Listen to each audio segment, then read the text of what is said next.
There's one very important metric that this car does better than other cars, and if you're a manufacturer of wagons, Subaru, Volvo, Audi, then you better have a plan to counter this thing because Toyota is about to eat your lunch. Now, you may or may not want to call this a wagon. Sure, the ground clearance is not as high as an SUV. This one is at 6.7 inches, but there are so many SUV and car manufacturers out there with so many different models that all of these things start to blend into one another. And this Toyota Crown Signia, just like the Toyota Crown, is like a hybrid of a wagon and an SUV. And actually, this happens to be a hybrid itself, and that should clue you in as to why this car does better than other cars in that one very important metric. More on that later on in the video. Now, first and foremost, I have to thank Toyota for lending me this car to review for this week. At the time of this filming, you still cannot buy this yet, and there's also a warning inside the car that this specific vehicle is a pre-production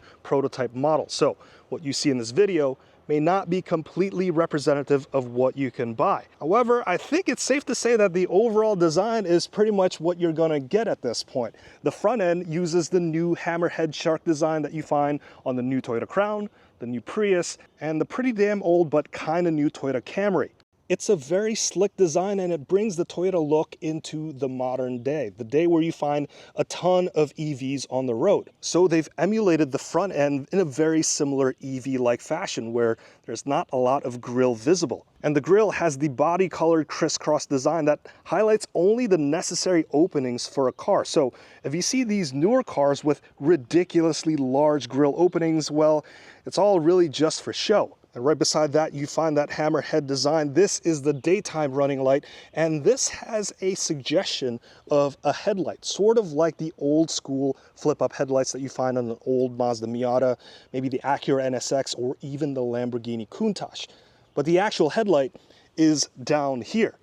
This is sort of like what Hyundai has done with their new Hyundai Kona, the Palisade, and also the new Hyundai Sonata. It is a clever design trick, and it makes the cars look a lot dressier. Now, looking from the side, you see that unmistakable profile of a wagon. Now, you may not find the word wagon in any of the Toyota's marketing material anywhere, but they do call this the Toyota Crown Estate in overseas markets.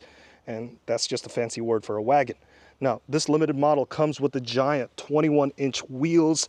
Despite the very low profile tires, the ride quality of this thing is pretty incredible, and I'll talk more about that later. Then the wheel arches, the side skirts, and some of the front and rear lips all finished in this gloss black paint. And all of that gives the illusion that the car sits a little bit higher than it is. But there's really only, like I said before, only 6.7 inches of ground clearance. That's almost an inch taller than the Toyota Crown, which is the same ground clearance as a Toyota Camry. So that's why I'm not really ready to call this an SUV just yet. It's still more of a wagon. And at the rear, the Crown Signia borrows another modern car signature, and that's the red glass element stretching from side to side. Lexus has been doing this a lot, and you see it in some other Toyota cars as well. And at the top here, you have an integrated spoiler on the hatch, which leads to a very cavernous cargo space inside, and I'll talk more about that later. But overall, I like the exterior design of the Toyota Crown Signia. I think it's beautiful.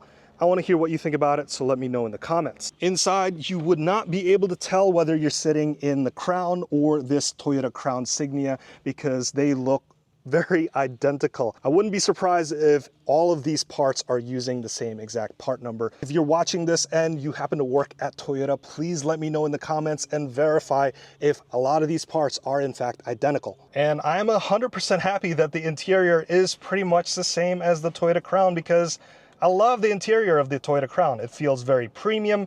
Looks like it belongs somewhere between your traditional Toyota grade stuff and right below the Lexus grade stuff. And I'm willing to bet that if you covered up this badge right here, you might actually think you're sitting inside a Lexus. The gear shifter is something that you'll find in other Lexus cars. I first ran into this in the Lexus LC vehicles, and I just like how low profile it is. And when it comes to the infotainment system, you get this 12.3-inch screen. This has the new Toyota audio multimedia system, and it works really well. It also comes with wireless Apple CarPlay and wireless Android Auto.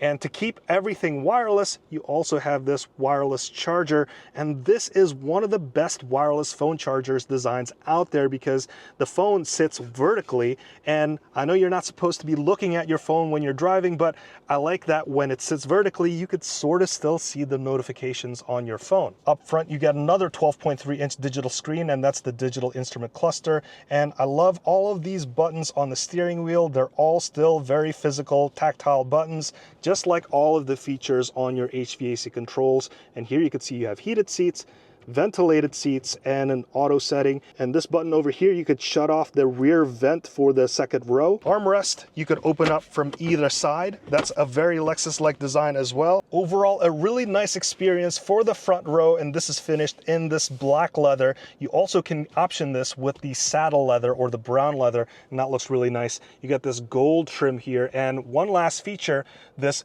rear view mirror becomes a digital rear view mirror. Other car manufacturers have started going with the single pane of glass look between the infotainment system and the digital driver display. But I like the way Toyota did this, where they split the screens, because this way this can sit further inwards and your steering wheel is not going to block any portion of the screen. You also get slightly better glare protection by having the screens inwards rather than when it's just on a single pane. For the second row, you have a little bit less legroom than the other Toyota Crown. This one lost almost 2 inches of legroom at 37.1 inches, but sitting behind myself, I still have a lot of legroom back here. And up top, this model comes with a panoramic sunroof, so it eats up about 1.5 to 1 inches of headroom, but I'm 5'8", and for the average person, you still get a lot of headroom in here. And this being the limited model, you also get heated seats for the back seats, and also more USB-C ports at the back. The notable feature of the Crown Signia is, of course, the hatch area, this being a wagon or an estate or SUV or whatever. The length behind the rear seat is 31.9 inches, and you have 24.8 cubic feet of space behind the second row. Now, that's not as big as a RAV4's cargo space, but bigger than the standard Crown's trunk. And I have my 30-liter photography bag there just as a frame of reference. That's about the size of a small check-in suitcase. Fold the second row down and the cargo space grows to 66.1 cubic feet. So that comes pretty close to a RAV4 with the second row folded down. And check out these trays that fold over so that it provides some sort of a floor if you have super long items and they won't fall into the footwells. The fact that you can get almost as much cargo space as a RAV4 just means that if you want the utility, you don't really need to get an SUV. You can get it in something like a hatchback, or in this case, a wagon, something that still gives you lots of space without sacrificing driving fun. Now, the Crown Signia sits lower than an SUV, and you have a better handling experience because of that. This drives like a standard Toyota Crown. The new Toyota GAK platform does a really good job increasing the overall stiffness of the car, and the more rigid the car is, and combine it with the lower center of gravity, the better and more tight the handling feels. Now, while this isn't a sports car-like experience, the Crown Signia still feels like a fun to drive and capable car when you take it on back roads like this one. And in cars like this, they're tuned more for comfort than sheer handling prowess. And the Crown Signia does an impressive job when it comes to the ride quality. Just like the normal Crown, the ride quality is very impressive. And I think between the Crown and the Crown Signia, they are the most comfortable Toyota vehicles I've ever driven. I've said it before in my Toyota Crown video review where the ride is very Lexus-like, but I think that is underselling it because this rides better than some Lexus cars out there. And combine the very plush ride with the minimal road and wind noise, and you get a very luxury car-like experience. But the very best part of the Crown Signia is, without a doubt, the ability for it to get 39 miles per gallon in the city, 37 on the highway, and 38 miles per gallon combined. I've been averaging about 35.1 miles per gallon, and that's just because of the roads that I typically drive for these reviews. And generally, I achieve fairly low mileage than advertised, but it wouldn't be very difficult to achieve those numbers if you tried, and especially if you put the car in eco mode. There are different custom modes for this car as well. If you're shopping for wagons, nothing really comes close to this because the Subaru Outback averages about 33 miles per gallon on the highway. The Mini Clubman is about 34 miles per gallon. Now, if you want higher MPGs, then you're gonna have to start looking at plug-in hybrid EVs. So, like the Volvo XC60 Recharge, that has really nice MPGs, but only if you keep topping off the electricity. Because once the juice runs out, then it just becomes a hybrid, and not a very good one at that compared to what you get from a Toyota. And that's why other manufacturers should be afraid of this Crown Signia because of the Toyota hybrid system. Now, this is powered by a 2.5 liter naturally aspirated 4-cylinder engine.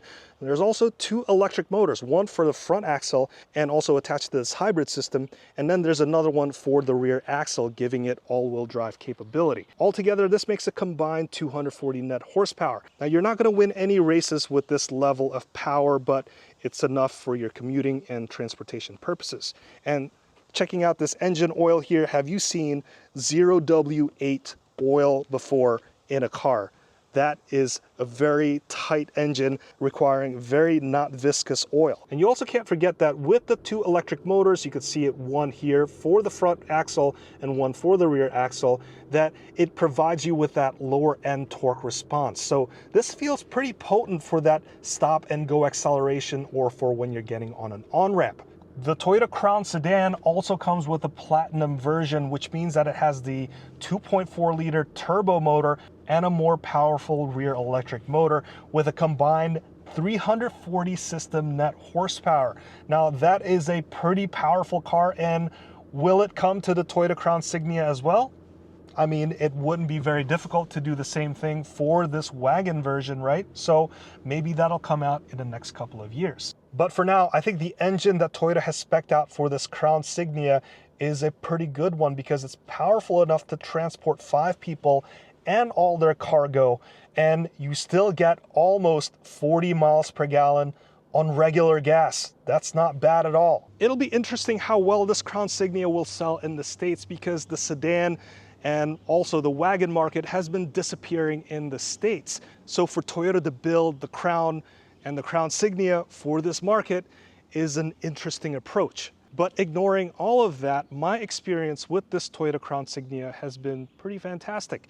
I love the exterior design of this thing. The interior is packed with a lot of features and it's designed beautifully. The ride quality is impeccable, and you also get almost 40 miles to the gallon in the city.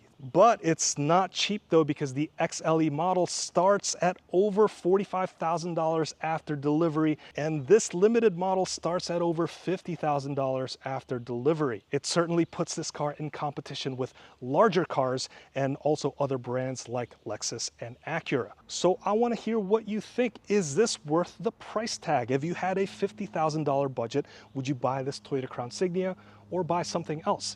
And since you're still watching this video, please consider watching my review of the Toyota Crown, the sedan version of this thing. My name's Hanson, and this has been the all-new 2024 Toyota Crown Signia, and I'll see you in the next one.